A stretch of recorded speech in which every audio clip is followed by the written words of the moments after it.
Assalamualaikum warahmatullahi wabarakatuh.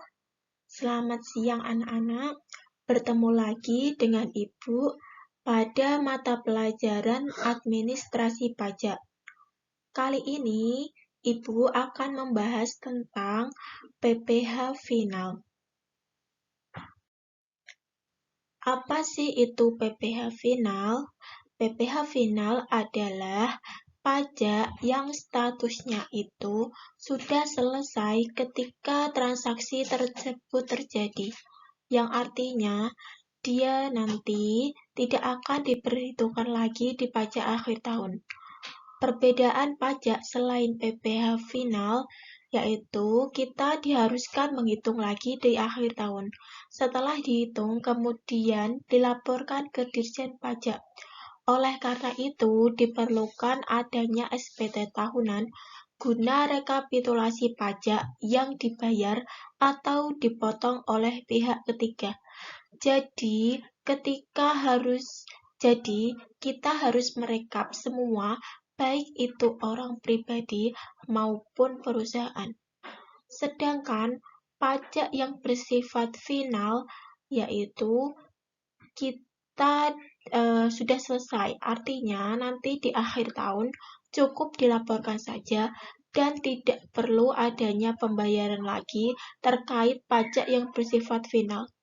Jadi, ketika sudah dipotong atau sudah kita bayarkan, maka urusan kita sudah selesai terkait pembayaran, tinggal kita lapor saja nanti di akhir tahun. Selanjutnya, apa sih karakteristik dari PPh final? Yaitu yang pertama, tidak menjadi kredit pajak di SPT tahunan. PPh final itu adalah bukan pajak yang dibayar di muka atau non-prepaid tax, sehingga tidak jadi kredit pajak di SPT tahunan. Kemudian yang kedua, penghasilan yang dikenakan PPh final tidak digabungkan dengan penghasilan yang bersifat final. Kemudian yang ketiga, biaya yang terkait penghasilan yang dikenakan PPh final tidak diakui sebagai biaya dalam perhitungan PPh tahunan atau sebagai non-deductible expense. Kemudian yang terakhir, tidak mengenal laba atau rugi. Jadi ketika kita terjadi kerugian, maka tetap dikenakan PPh final. Salah satu hal yang mendasari PPh final adalah kesederhanaan. Kemudian ada macam-macam PPh final. Yang pertama yaitu PPh final pasal 4 ayat 2 Undang-Undang PPh. Yang kedua, ada PPh final pasal 17 ayat 2C Undang-Undang PPh. Yang ketiga, ada PPh final pasal 15 Undang-Undang PPh. Dan yang terakhir, PPh atas penghasilan dari usaha yang diterima atau diperoleh wajib pajak yang memiliki peredaran bruto tertentu, yaitu Peraturan Pemerintah Nomor 23 Tahun 2018. Hal yang perlu kita pahami adalah konsep dari PPh final dan tidak finalnya dulu. Kenapa? Karena kita nanti akan menemukan kasus di mana transaksi tersebut masuk ke transaksi apa, final atau tidak final. Jika transaksi tersebut final, maka nanti kita tidak perlu memperhitungkan lagi di akhir tahun, karena statusnya sudah selesai dan cukup dilaporkan saja.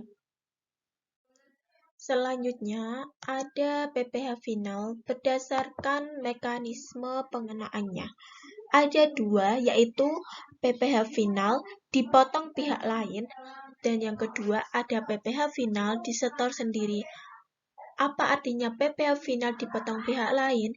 Kita sebagai wajib pajak hanya akan menerima bukti pemotongan pajaknya, karena PPh final sudah dilakukan pemotongan oleh pihak pemotong pihak final.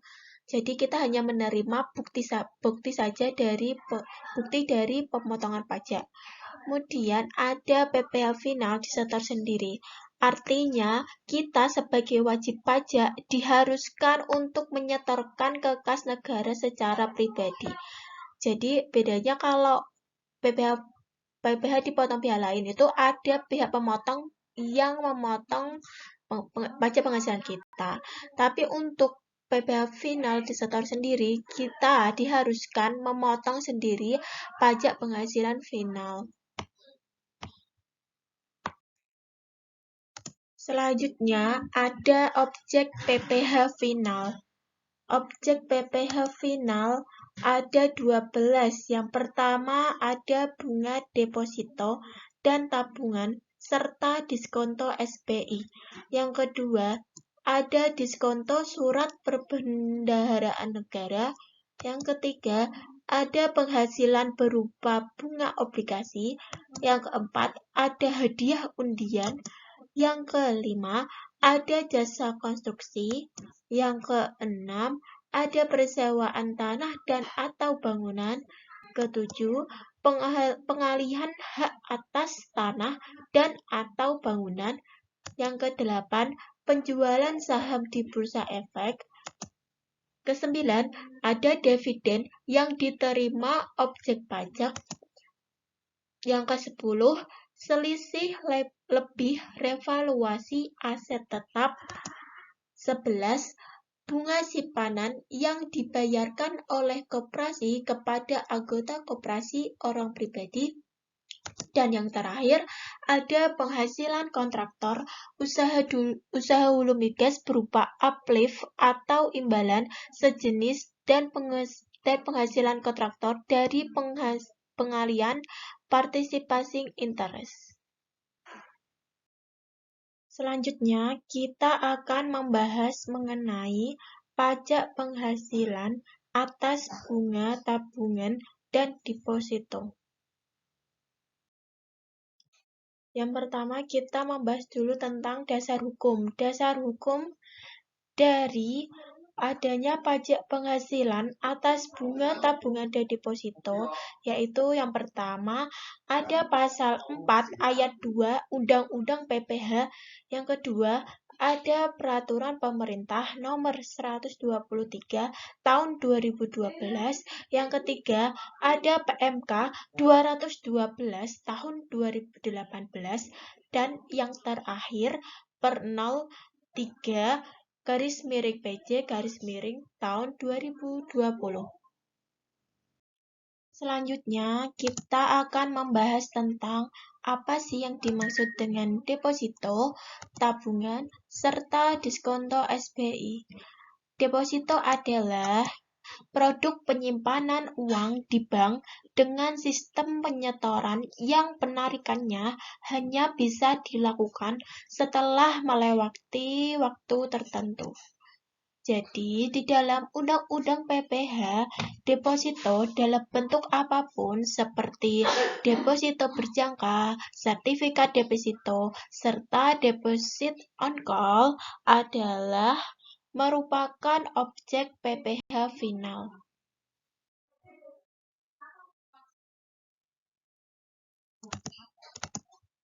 Selanjutnya kita akan membahas tentang tabungan.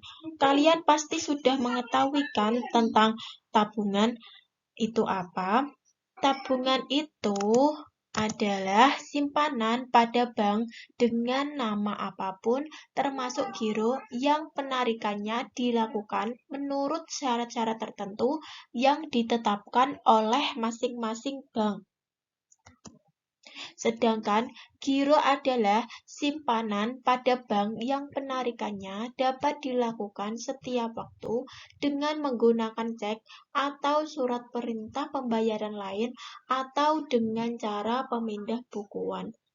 Selanjutnya, kita akan membahas sertifikat Bank Indonesia. Sertifikat Bank Indonesia adalah surat berharga atas unjuk dalam rupiah yang diterbitkan oleh Bank Indonesia sebagai pengakuan hutang berjangka waktu pendek dengan sistem diskonto. Terus, diskonto itu apa? Yaitu bunga yang dibayarkan oleh peminjam pada saat menerima pinjaman. Selanjutnya, objek pajak. Objek pajak yaitu semua bunga deposito, bunga tabungan, diskonto SBI atas penghasilan berupa bunga deposito dan tabungan, serta diskonto sertifikat Bank Indonesia dipotong pajak penghasilan yang bersifat final, termasuk bunga yang harus dipotong pajak penghasilan adalah bunga yang diterima atau diperoleh dari deposito dan tabungan yang ditempatkan di luar negeri melalui bank yang didirikan atau bertempat kedudukan di Indonesia atau cabang bank luar negeri di Indonesia. Selain itu, ada pengecualian. Yang pertama, bunga dari deposito dan tabungan serta diskonto sertifikat Bank Indonesia sepanjang jumlah deposito dan tabungan serta sertifikat Bank Indonesia tersebut tidak melebihi Rp7.500.000 dan bukan merupakan jumlah yang dipecah-pecah. Yang kedua, bunga dan diskonto yang diterima atau diperoleh bank yang didirikan di Indonesia atau cabang bank luar negeri di Indonesia.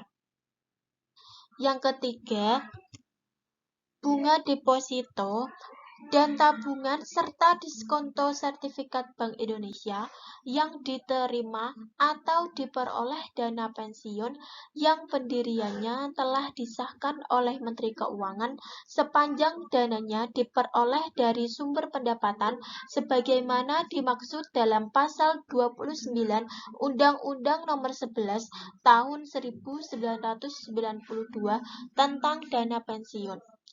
Kemudian yang terakhir, bunga tabungan pada bank yang ditunjuk pemerintah dalam rangka pemilikan rumah sederhana dan sangat sederhana, kafling siap bangun untuk rumah sederhana dan sangat sederhana, atau rumah susun sederhana sesuai dengan ketentuan yang berlaku untuk dihuni sendiri. Selanjutnya adalah bukan subjek pajak, yaitu subjek pajak dalam negeri yang seluruh penghasilannya dalam 1 tahun pajak termasuk bunga dan diskonto tidak melebihi PTKP. Seperti yang kita pelajari sebelumnya, kalau seandainya penghasilan tidak melebihi PTKP, maka tidak dipungut pajak. Terus bagaimana jika sudah dilakukan pemotongan? Maka boleh dilakukan pengajuan restitusi sesuai keputusan Dirjen Pajak. Kemudian, siapa pemotong dari bunga tabungan deposito serta sertifikat Bank Indonesia? Yaitu bank yang didirikan atau berkedudukan di Indonesia, cabang bank luar negeri yang berada di Indonesia, dan dana pensiun yang telah disahkan Menteri Keuangan, dan bank yang menjual kembali sertifikat Bank Indonesia kepada pihak yang bukan dana pensiun yang pendiriannya belum disahkan oleh Menteri Keuangan dan bukan bank wajib memotong pajak penghasilan atas diskonto sertifikat Bank Indonesia tersebut. Selanjutnya, kita akan membahas pengenaan pajak penghasilan atas bunga deposito dan tabungan serta diskonto SBI. Kategori pertama atas bunga dari deposito dalam mata uang dolar Amerika Serikat yang dananya bersumber dari devisa hasil ekspor dan ditempatkan di dalam negeri pada bank yang didirikan atau bertempat kedudukan di Indonesia atau cabang bank luar negeri di Indonesia. Ada 4 tarif, yaitu yang pertama 10% dikali jumlah bruto untuk deposito jangka waktu 1 bulan. Yang kedua, 7,5% dikali jumlah bruto untuk deposito jangka waktu 3 bulan. Dan yang ketiga, 2,5% dikali jumlah bruto untuk deposito jangka waktu 6 bulan. Dan yang terakhir, 0% untuk deposito jangka waktu lebih dari 6 bulan.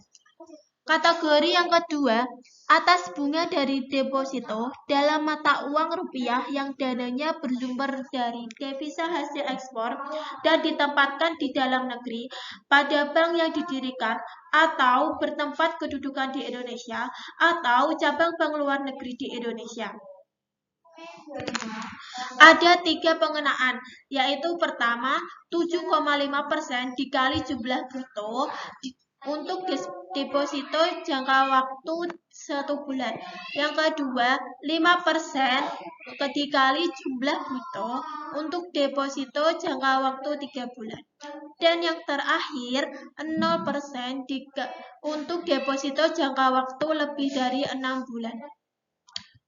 Untuk kategori yang ketiga, atas bunga dari tabungan dan diskonto sertifikat Bank Indonesia, serta bunga dari deposito selain dari deposito sebagaimana dimaksud dalam huruf A dan huruf B. Ada 2 pengenaan tarif, yaitu pertama, untuk wajib pajak dalam negeri dalam bentuk usaha tetap, yaitu 20% dikali jumlah bruto. Dan yang kedua, untuk tarif berdasarkan perjanjian penghindaran pajak berganda yang berlaku terhadap wajib pajak luar negeri, yaitu dasar pengenaannya 20% dikali jumlah bruto.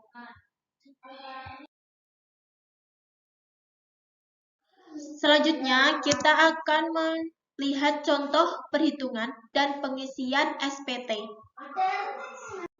Contoh yang pertama yaitu Yusuf menyimpan uang di bank KLMN dalam bentuk deposito sebesar 7 juta rupiah dengan tingkat bunga 12% per tahun. Yusuf menerima bunga setiap bulan sebesar 70.000 rupiah. Berapa besaran pajak yang harus dibayarkan atas bunga deposito Yusuf? Jawabannya, atas bunga Rp70.000 tidak dipotong PPh pasal 4 ayat 2 karena nilai deposito tersebut masih kurang dari 7.500.000. Hal tersebut termasuk masih pengecualian untuk pengenaan PPh final. Selanjutnya, contoh yang kedua yaitu Adit menyimpan uang di bank ABC dalam bentuk deposito sebesar 100 juta rupiah dengan tingkat bunga 12% per tahun. Atas deposito tersebut, pada bulan Agustus, Adit menerima bunga sebesar 1 juta rupiah. Berapa besaran pajak yang harus dibayarkan atas bunga deposit Adit pada bulan Agustus? Jawabannya, PPh pasal 4 ayat 2 yang dipotong Bank ABC pada bulan Agustus adalah 20% dikali 1 juta, yaitu Rp200.000. Selanjutnya,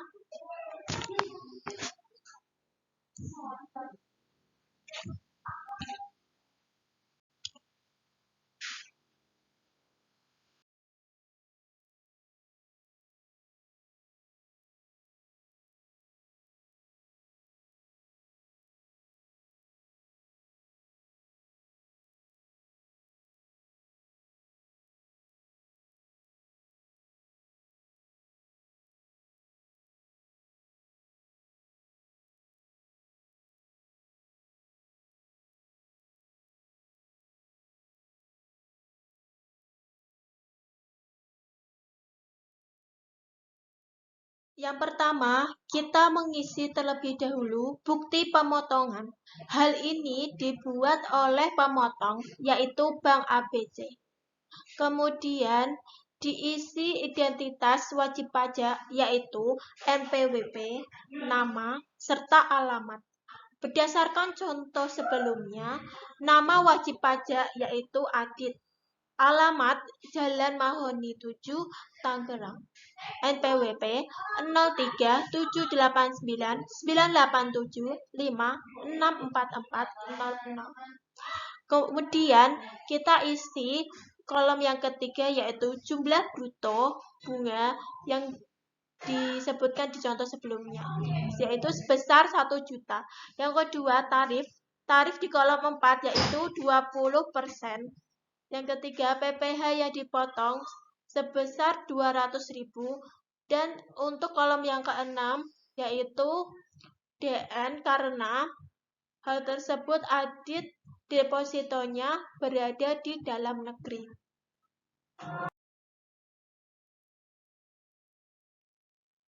Selanjutnya yaitu daftar bukti pemotongan PPh final pasal 4 ayat 2 atas bunga deposito tabungan, diskonto SBI, dan jasa giro. Dan hal pertama yang kita lakukan yaitu kita mengisi masa pajak. Masa pajak dalam contoh ini yaitu pada bulan Juli tahun 2019. Untuk kolom yang ketiga, untuk jumlah nasabah berisi satu karena wajib pajak yang dicontohkan akhirnya 1. Untuk nilai objek pajak sesuai dengan contoh yaitu 1 juta. Kemudian untuk PPh yang dipotong yaitu sebesar Rp200.000.